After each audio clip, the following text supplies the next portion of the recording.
Hello everyone, welcome at Sudhir I Coach, a channel for budding and emerging ophthalmologist.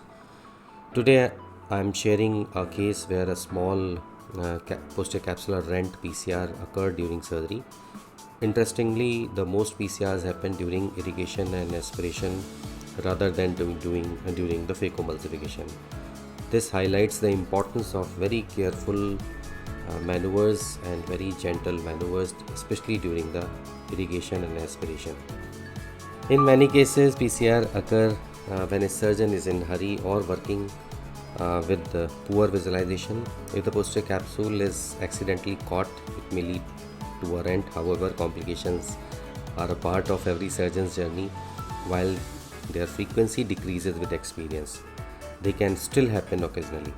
The key is to manage them effectively when they do.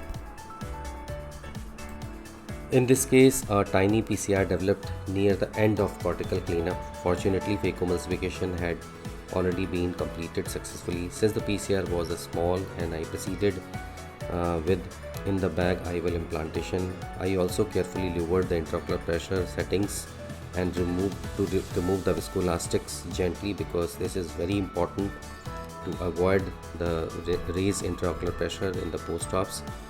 Watch this surgery closely and feel free to share your thoughts in the comments. This platform is dedicated to share knowledge, surgical skills and experiences so we can all continue to improve as ophthalmologists. Thanks for watching and enjoy the video. Thank you.